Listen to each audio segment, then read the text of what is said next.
नमस्कार दोस्तों, आपका स्वागत है लियो लेक्चर 6 में।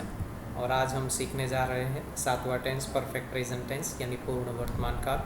अब तक हमने दोस्तों 6 काल सीखे हैं, हिंदी में ही सीखे हैं। कई दोस्तों को ऐसा लग रहा होगा कि हम तो इंग्लिश सीखना चाहते हैं और ये हमें हिंदी सिखा रहे हैं, लेकिन माफ़ कीजिएगा, हिंदी बहुत ही ज़रूरी है कंसेप्ट क्लियर करने के लिए। मैं आपका कोई समय वेस्ट नहीं करने वाला हूँ, ना ही कर रहा हूँ। बहुत ही ज़रूरी है। अगर ये कंसेप्ट क्लियर हो गया, आप आजीवन इंग्लिश इतना अच्छा बोल पाओगे, लिख पाओगे या समझ पाओगे एटलीस्ट, कि आपको कोई कठिनाई नहीं होगी और कॉन्फिडेंस आप में बहुत ही आ जाएगा।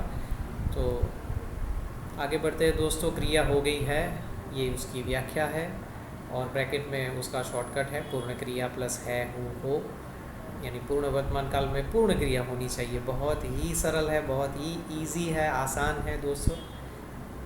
और है हो वो क्या बताता है? तो वो वर्तमान बताता है, तो पूर्ण वर्तमान हो गया, बात खत्म। और व्याख्या भी, अगर डेफिनेशन भी आपको याद रखनी है तो 6-7 अक्षरों की है, बहुत ही छोटी है, सरल है, हिंदी में है। एग्जाम्पल्स भी देख लेते हैं। अब तक जो 6 टेंसेस में हमने एग्जांपल्स यूज़ किए थे, उन्हीं में थोड़ा चेंज करके मैं सेंटेंसेस यहाँ पर रख रहा हूँ, ताकि आप समझ सके कि एक ही सेंटेंस अलग अलग टेंसेस में जब जाता है, जब हम बनाते हैं अलग अलग टेंसेस में या बोलते हैं या लिखते हैं, तो उनमें क्या चेंजेस होते हैं, क्या बदलाव उनमें होता है। और यही सबसे महत्वपूर्ण है। अगर ये बात हमारे दिमाग में बैठ गई तो समझो इंग्लिश में 80% सेंटेंसेस जो बोलने लिखने के होते हैं वो सब टेंसेस के ही होते हैं दोस्तों। तो आप बहुत ही अच्छे से समझ सकते हैं उसको। विश्व के देशों ने ग्लोबल वार्मिंग का सामना किया है, यानी कर चुके हैं। मेरे मित्र ने मेरी मदद की है, यानी कर चुका है। लोग पर्यावरण का महत्व समझ गए हैं, समझने की क्रिया पूर्ण हो चुकी है। सबने जीवन में सफल होने के लिए मेहनत की है, जो भी सफल हुए हैं उन्होंने मेहनत की है। लोगों ने वैकल्पिक ऊर्जा स्रोतों का उपयोग शुरू किया है। तो दोस्तों यहाँ पर जितनी भी क्रिया है इन सारे वाक्यों में वो पूर्ण हो चुकी है और उनकी असर चालू है अभी, है ना।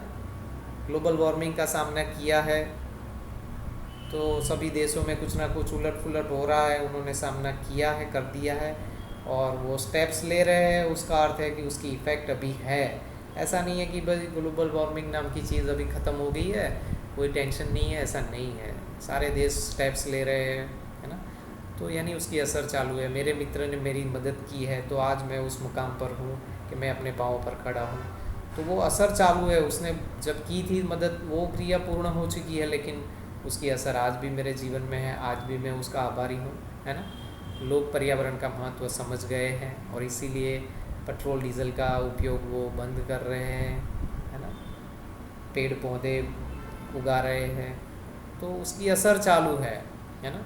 तो पूर्ण जो वर्तमान काल है उसमें आप ये भी समझ सकते हैं कि ये कोई पास्ट वाला टेंस नहीं है जिसमें था, थी, थे, वो आगे आने वाला है, वो हम सीखेंगे।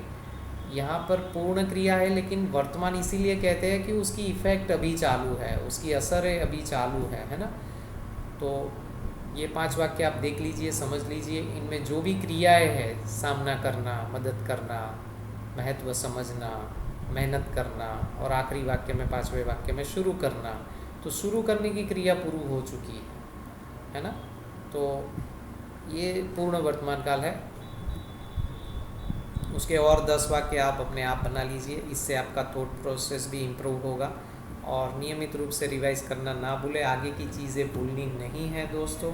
कई बार ऐसा होता है हम आगे सीखते जाते हैं और पुराना भूल जाते हैं, तो लैंग्वेज लर्निंग में ये काम में नहीं आने वाला। आपको पुराना भी याद रखना है।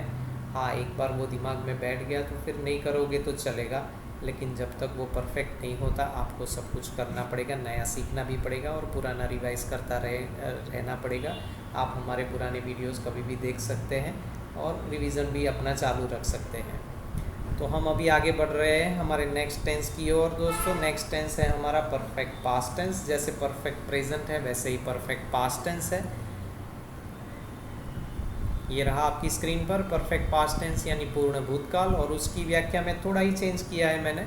क्रिया हो गई थी की जगह है क्रिया हो गई है, जो आता है परफेक्ट प्रेजेंट में, उसकी जगह थी कर दिया है। और यहाँ पर भी पूर्ण क्रिया तो होनी चाहिए, लेकिन वाक्य के अंत में था, थे, थी ऐसा होना चाहिए, जो कि भूतकाल बताता है। एग्जाम्पल्स जो परफेक्ट प्रेजेंट टेंस में हमने अभी देखे, उन्हीं सेंटेंसेस में मैंने अंत में थोड़ा सा बदलाव कर दिया है। तो आप पांचों सेंटेंस फटाफट देख लीजिए, इसकी नोट्स बना लीजिए, है ना।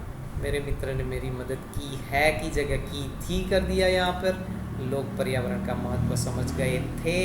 आप अपनी नोट्स में भी कंपेयर कर सकते हैं सेंटेंस सभी टेंस के, और मैंने थोड़ा थोड़ा बदलाव किया है आपके लिए, बहुत सरल रहे इसलिए मैं ये कर रहा हूँ दोस्तों। नए वाक्य नहीं लिखे हैं, और ये जो बदलाव आता है थोड़ा थोड़ा छोटा छोटा, वही महत्वपूर्ण है। बस आपको वो समझ में आ गया तो टेंसेस आपके लिए बहुत आसान हो जाएंगे। आप कॉन्फिडेंस से अंग्रेजी में उसका उपयोग कर सकते हैं।